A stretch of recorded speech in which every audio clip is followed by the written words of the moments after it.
안녕하세요. 강재영입니다. 네, 오늘은 교육 유튜버가 범람하는 세상에서 교수로 살아가기라는 주제로 한번 이야기를 해보고 싶은데요. 최근에 교육 유튜버가 대거 등장하면서 교수보다 더 잘 가르치는 세상이 되었습니다. 예전에 나영석 PD가 자신이 KBS PD로 일할 당시에 비디오 편집 기계가 매우 고가였다고 합니다. 그래서 방송국 PD들이 영상을 만들어서 공중파라는 미디어를 통해서 그 결과물들을 세상에 내보내게 되고, 선택지가 없는 다수의 대중들은 이를 수동적으로 받아들였던 시대였습니다. 그리고 시간이 흘러 유튜브가 등장하게 되었는데요. 이제는 저렴한 비디오 편집 툴로 누구나 손쉽게 영상을 제작해서 공유할 수 있는 시대가 되었습니다. 제 생각에는 어쩌면 나영석 PD가 공중파 방송국에서 일했던 시절에도 누군가는 엄청난 방송 아이디어를 가지고 있었을 수 있다는 생각이 드는데요. 다만 지금처럼 영상을 손쉽게 만들 수가 없었기 때문에 그들은 지금은 아마 평범한 직장인 혹은 자영업자가 되었을 수 있겠다는 생각이 듭니다. 오늘날의 시대는 평범한 사람들도 방송국의 PD처럼 얼마든지 영상을 만들어낼 수가 있게 되었습니다. 오히려 공급 과잉의 시대가 되어버린 것 같습니다. 여태까지 교수의 경우 박사학위만 있으면 대학이라는 울타리가 제공해주는 강의실에서 학생들에게 지식을 전달해 줄 수 있는 환경이었습니다. 그러나 이제는 유튜브라는 정글 속에서 박사학위가 없어도 엄청난 지식과 언변을 갖춘 사람들이 수도 없이 많은 교육용 컨텐츠를 쏟아내고 있습니다. 이러한 환경 속에서 교수로 살아남기 위해서는 어떻게 해야 할지 고민이 되는데요. 제 생각에는 변화하는 미디어에 빠르게 적응해서 끊임없이 스스로를 재포지셔닝 해야 되지 않을까 하는 생각이 들었습니다. 최근에 플로리다에는 홍수 피해로 많은 사람들이 고통을 받았다고 합니다.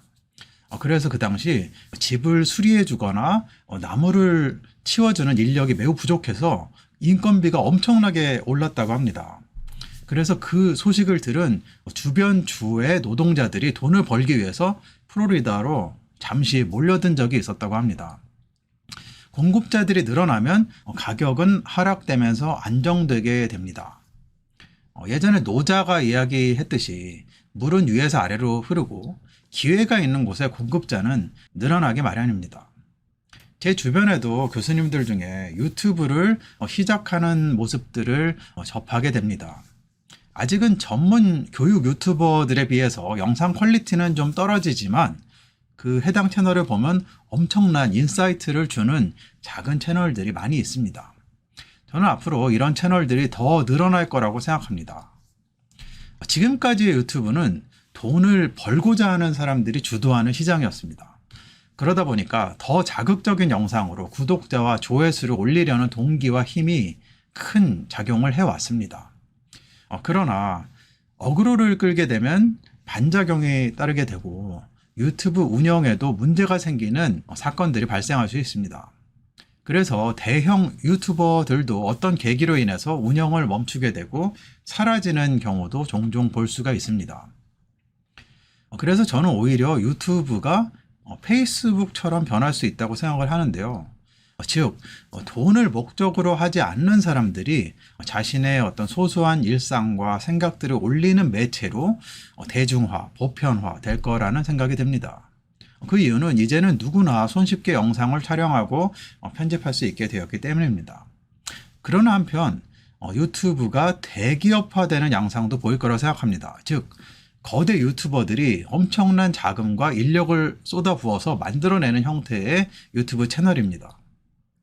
그리고 유튜브를 본업으로 하는 중소규모 유튜버들은 점차적으로 사라질 거라는 생각이 드는데요. 이는 마치 자연 선택설과도 같다고 생각을 합니다. 그래서 결국은 장기적인 관점에서 볼 때 유튜브는 양극화를 만들어낼 것이라고 봅니다. 아주 대형 유튜브 채널로 남던가 아니면 페이스북 같이 자기가 좋아서 영상을 올리는 취미생활 형태의 유튜브 운영으로 남던가 하는 양극화입니다. 그렇지 않으면 자신이 본업을 가지고 있으면서 그 본업과 관련된 내용을 유튜브에 올리는 형태도 늘어날 거라고 생각합니다.